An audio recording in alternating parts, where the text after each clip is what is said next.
Hey viewers and friends, Andrew back again and welcome to another video, and I'm here to do a Blu-ray and DVD update. Only one Blu-ray, most are DVDs. Before I get into what I've picked up, I'm wanting to give a shout out to myself. Yep, I have started another channel. I decided to keep my video game and movie stuff separate. So I have created a second channel for strictly my video game content.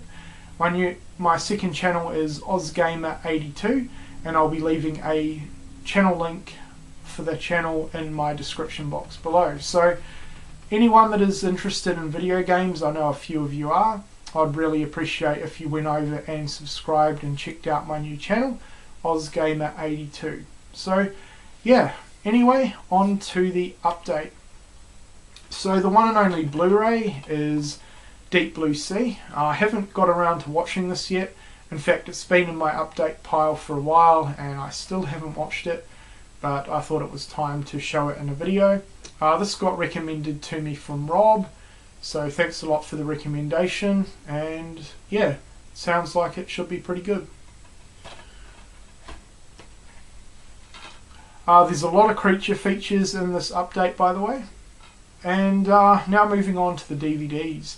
And this one got recommended to me a few times, 8-Legged Freaks, and I'd actually thought I'd never seen this before, but when I picked it up and saw the cover, I've definitely rented this before, but it has been ages since I've seen it, and I really can't remember it too well. So yeah, looking forward to watching this one.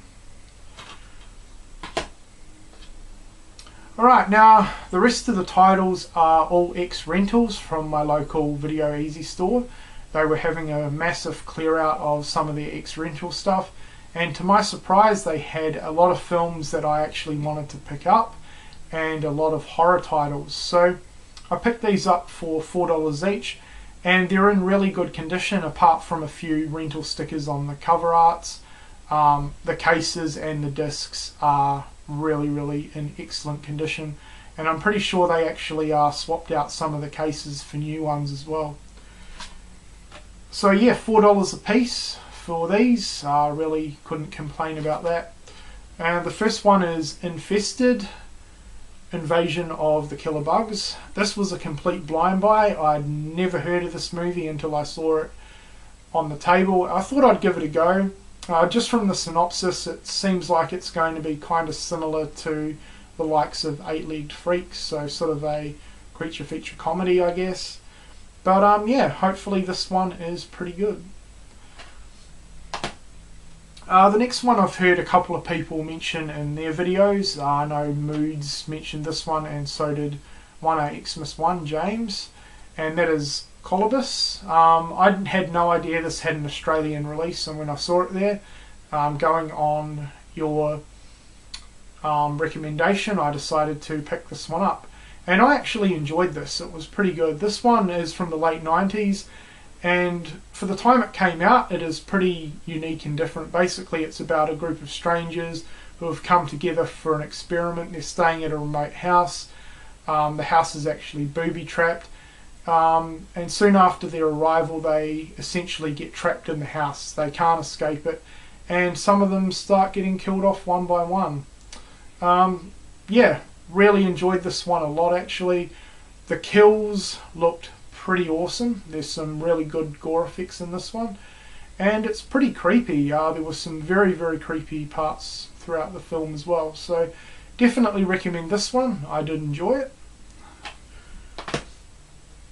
The next one I'm a little mixed on, and I definitely don't think it lives up to the hype, and that is Suicide Club.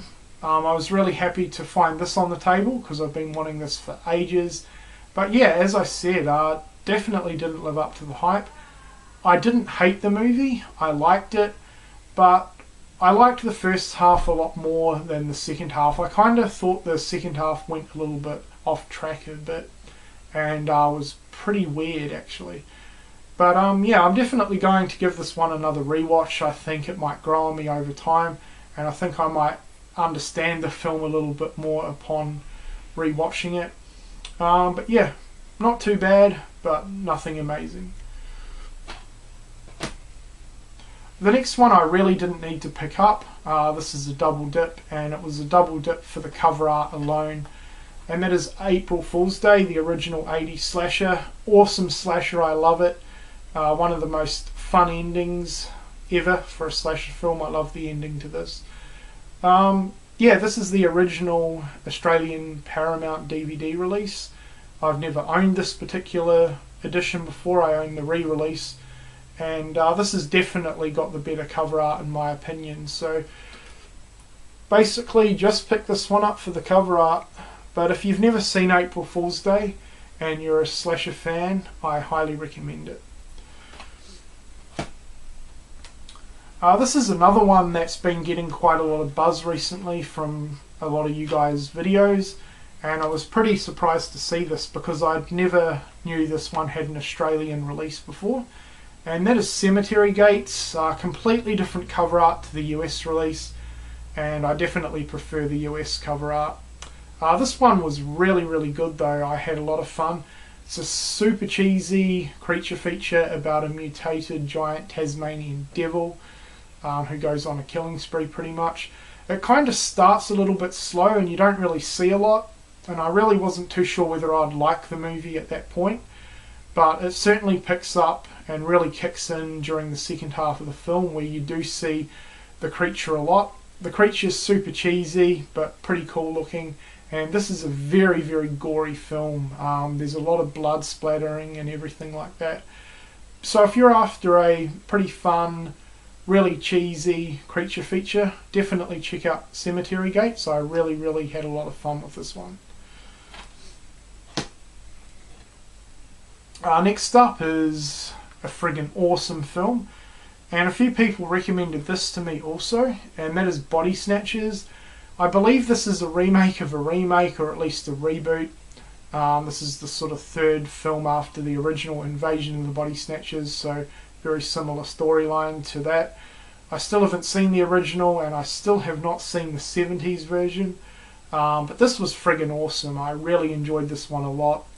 There's some really good effects throughout, and yeah, just an all-round really awesome film. So if you're looking for a really good early 90s alien invasion horror film, definitely check out Body Snatchers, especially if you are a fan of Invasion of the Body Snatchers. I think you'd enjoy this one quite a bit. So yeah, awesome film. And last but certainly not least, I'm very happy to pick this one up, and I grabbed it immediately when I saw it. It was one of the first titles I saw on the table actually. Been wanting this release for ages now, and that is the double feature of Ghoulies 1 and 2. I've seen the first one, and I can't remember if I've seen the second one. It's been several years since I've seen them though. In fact, I don't think I've seen them since I was a kid. Ghoulies was one of the first horror films that I rented out after Child's Play actually, and I can remember it being super cheesy but having fun with it. So I'm definitely looking forward to revisiting both of these. I can remember one scene in particular where there's a ghoulie in the toilet, so if you guys can let me know whether that's from part 1 or part 2, that'd be pretty cool. If it's from part 2, I've obviously seen part 2. But yeah, very happy to add this one to the collection, and I will be watching both of these very soon. Alright, so there you go, that is my update. Hope you've enjoyed it. If you've seen any of these films, definitely let me know what you think of them in the comments section. And once again guys, if you're interested in video games, make sure you check out my new channel, OzGamer82. The channel link will be left in the description box. Anyway, that's it for this video, and thank you for watching.